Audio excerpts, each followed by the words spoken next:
Okay, welcome to the first ever episode of CHAPcast, the podcast about what's happening in music all over Scotland. I'm Ashley Park, and I'll be speaking to bands, artists, gig promoters, venue owners, independent labels to help you guys keep up to date with what's going on. I'll also be playing some music by bands that hopefully you love, as well as hopefully help you find some new ones that you can fall in love with. Later on today, I'll have Iain Dallas from the band Carson Wells in to speak to me, to speak about what they are up to. But first, to get things going, I'm going to play a song by a band called Min Diesel, who have a new album coming out in May on Coolier Jets Records. This is Down on the Green.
was Down on the Green by Min Diesel, taken from the upcoming album Mints.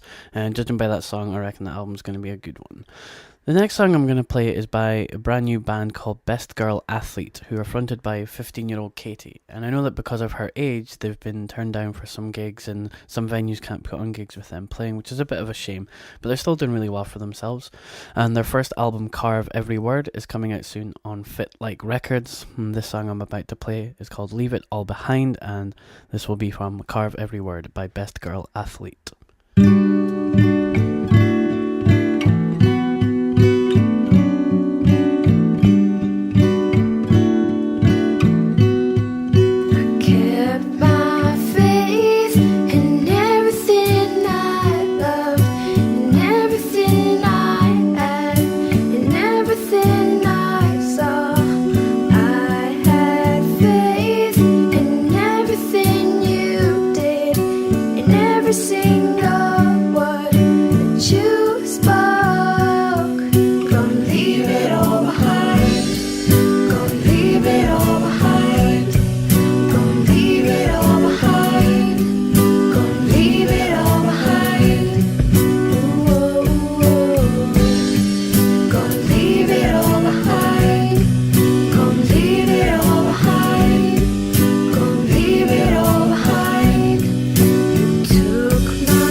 Okay, that was Leave It All Behind by Best Girl Athlete.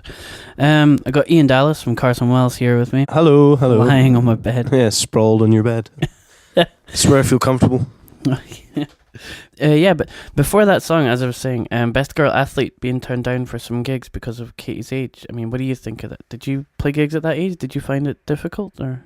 Yeah, I mean, we weren't, accomplished musicians at 15. This is my old band Schmuck. I guess I knew there was limits of age for attending certain gigs, but I didn't realise you had to be 18 to play venues or play certain nights. And that's if that's holding her back, then that's really, really something that needs to be addressed. Yeah. Anyway, we're kind of going off topic here. So from Carson Wells, so you guys have a new album coming out? Yeah, it's Tread a Northern Path. It's out on the 31st of March, I believe. That's through Barely Regal, Black Lake, Adagio. Hold on, it's quite a long list. Okay. Dingleberry, La Agonia de Vivir, and We Are the Daughters. So was that 6 labels in total? I think that's what you said. I'm putting it out. So 2 in Germany, 2 in Spain, one in England, one in Scotland. No, and Eat a Book, sorry. That's Chaz from Human Hands label. So that's 7 labels. Crikey. I never really, never really dawned on me. Have you guys paid anything towards releasing this? Yeah. Well, we've paid for our own copies of the records. So we've paid for. So we're getting 500 printed. So pressed. So we've paid for 75 of those too. And then we. All right. Okay. I thought you meant your own personal copies. Like you've paid like £20. No, nothing like that. Okay. So have you got any tours or gigs or anything coming up to promote? Yeah. Well, I'm personally in the process of booking an album launch at the beginning of May. We are going to Madrid to play a festival for the aforementioned La Agonía de Vivir, putting on a kind of festival thing there.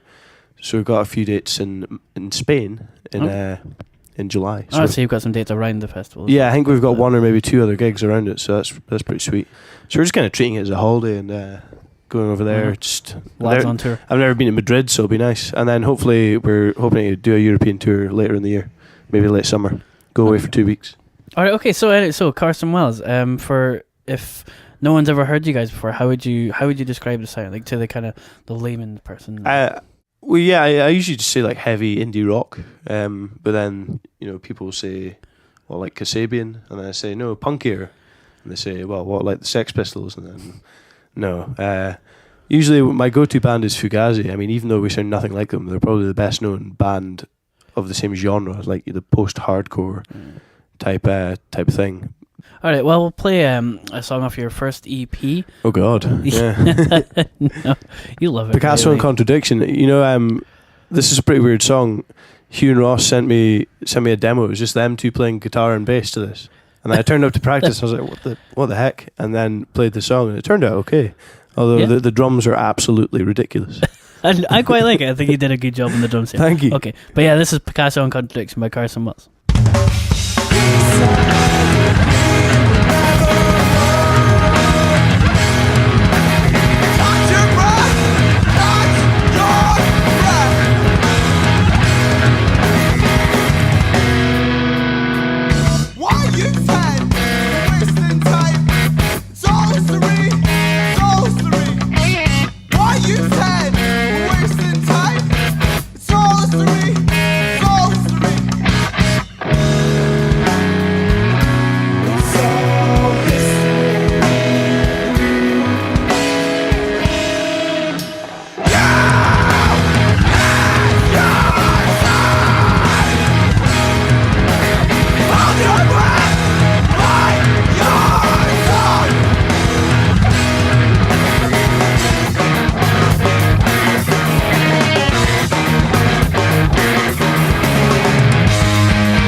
I can see what you mean about how you thought it was just a collection of ideas. Yeah. It's just I think that was our more kind of screamo-y days. I think we've come a long way since. I mean, I'm still proud of the first EP in its own way, but I think we've come a long way since then. It's quite a cliche, but I think we've matured as a band and as musicians, because that's just bonkers, isn't it? It's a bit all over the place. Yeah. I mean, it's impressive and it's great. I really like that song. Yeah, but, people seem to love that song. I think because we've toured with the likes of Baton Rouge and Human Hands, guys like that. Obviously, playing a lot of shows with Kaddish, we've got inspiration from bands like these, and we've maybe refined our sound a bit, but through inspiration from these sorts of bands. So taking a bit from all these things. I mean, we don't sound like any of these bands, but okay. So you're saying you get influence from a lot of the bands you've toured with and stuff now. So did you listen to this kind of music beforehand, or did you go in completely blind and not knowing what to do on drums? Or well, yeah, I think so, because I was listening to a lot of metal at the time. I was playing in a metal band called the Errol Street Invitational. I think what happened was I put up an ad on Aberdeen Music saying I want to play in like a different sort of band, maybe like post rock or something. And then they were like, oh, we've got a band, and the rest's history. But yeah, I was. So you'd never actually met Ross or? I'd met Ross because we played some of the foyer live nights as teenagers, going back to like underage gigs. But yeah, I mean, I didn't listen to a lot of the bands that they're inspired by before I met them, so it's enriched my taste in music. So has it changed how you play drums at all? Or? Absolutely, yeah. I think to begin with, I was like, oh, this is heavy music. I should use a double kick pedal and do all that, but I've just gone with my own style now, which is quite kind of groovy and jazzy, kind of weird, and I think that just works the best. Like early Pearl Jam. Yeah. Well, it's not. Times is not dissimilar. No. Yeah, that's a groove. You kind Dave of Abruzzese. What's his surname? Abruzzese. Yeah. Abruzzese. I don't know how to pronounce it. He had some grooves, but I think Matt Cameron's work in Soundgarden, especially for me, is why he's probably my favorite drummer. I think he's just mad ever. good. Yeah, I think probably. Yeah, it's between him, Abe Cunningham from Deftones, and here's another cliche, Danny Carey from Tool, who I just think is immense. What was that Tool thing with the guitarist once said? I think that the majority of our fans aren't smart enough to understand my music. Really? Yeah. Crikey. I mean, yeah, they do seem like a bunch of douchebags, to be fair, but I mean, look at me, I'm a fucking asshole. People don't like me, and I'm in a band, so I think it's true. I don't like you. And you're a fucking asshole, and I think that's something about playing in a band. Apart from Ross from our band, who's just the nicest guy. Most people in bands are dickheads. It's not just the famous ones. Well, I think you do need a certain level of ego to kind of get on stage, of course you and do the things. And there is a certain level of self-indulgence to play music. Yeah, I suppose so, and that's the same with any sort of art, I suppose. Forget what you know. Yeah!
Okay, that was Silent Breed off of the new album out in March. And you were just saying that this kind of follows a sort of regular verse, chorus, verse sort of song structure. So did you guys intentionally do that, or do you have a certain method of writing songs? Well, the method stayed the same. I think it's just collectively we've changed, and maybe I rein it in a bit, or maybe Hugh reins it in a bit. I'm not really sure, but basically what we do is Ross comes with a few guitar ideas, and then we just Frankenstein a song together. That's what we've always done. Apart from the first few tracks, like from the first EP in 2007 from Wonder Kid. But generally what we do is you just jam a bit and we have a few ideas and we put together like a cohesive order, and then when we get to 3.5 minutes we go, yes, that's a song.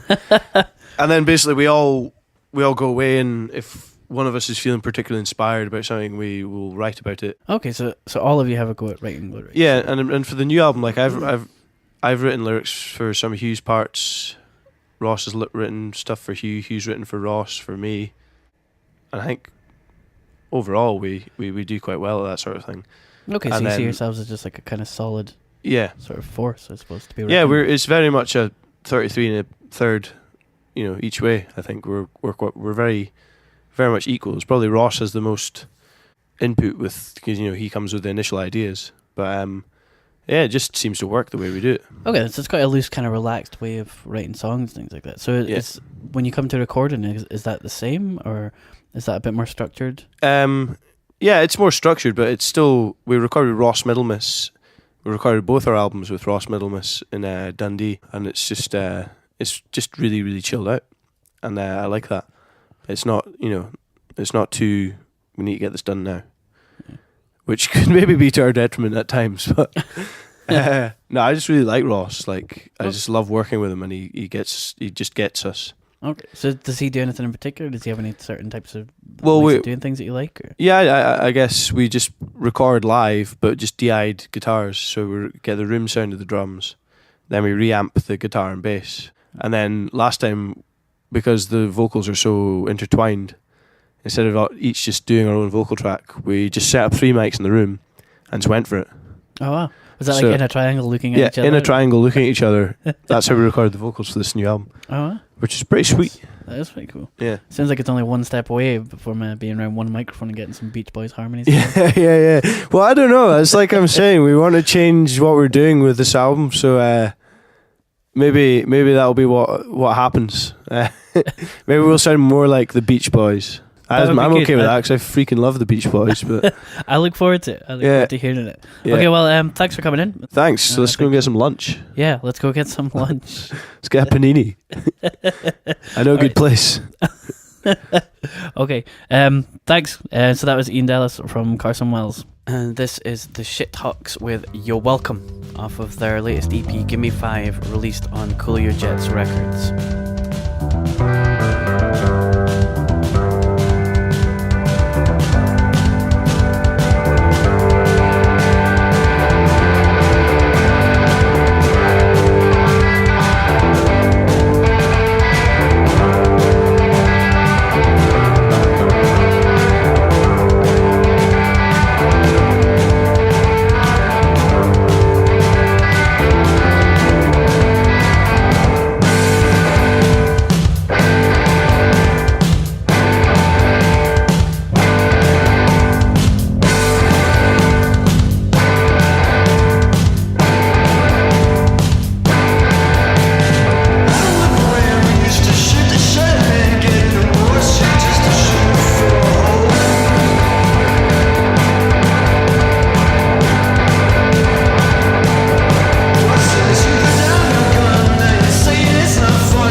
And that is it for the first episode of CHAPcast. Thanks for listening, guys. If you want to get in touch, then feel free on CHAPcastshow@gmail.com.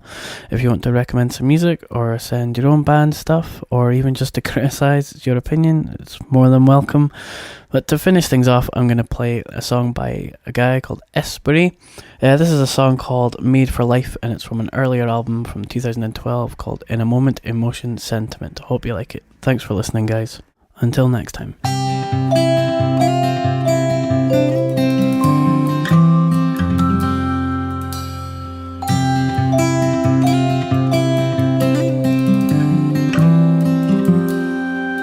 You're knitting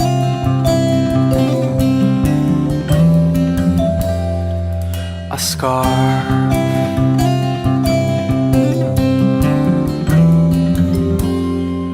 for the icy weather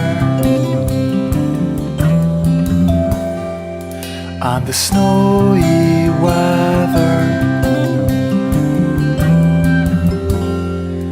and the stormy weather and the sunshine as well.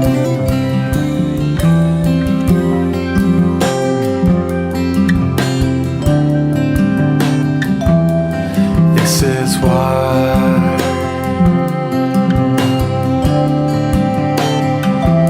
you're made for life.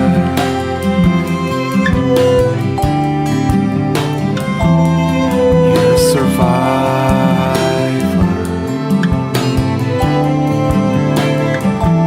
You're made for life.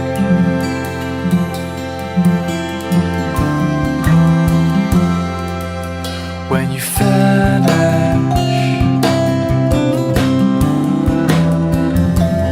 it'll keep you warm.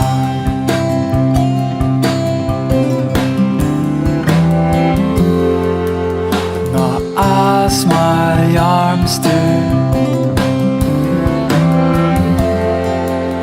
or as my hands do, or as my armpits do, or as our blankets do.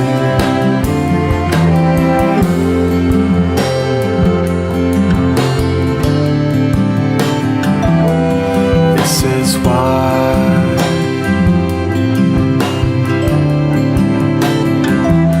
you're made for life.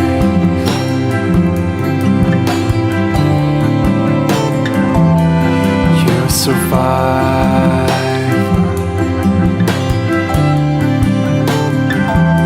You're made for life.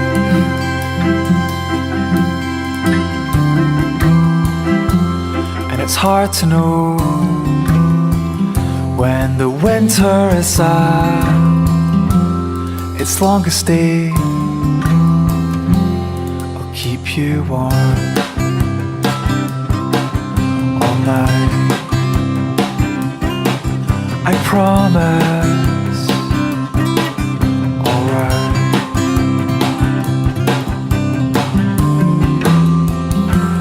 And it's hard to know when the winter is at its longest day. I'll keep you warm.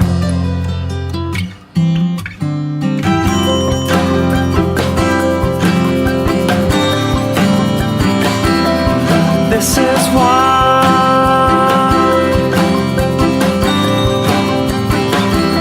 you made for life.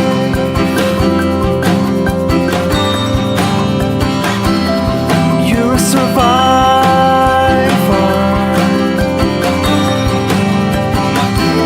You made for life.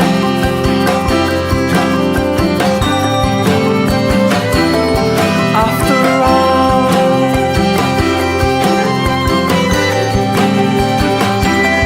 said I'm done.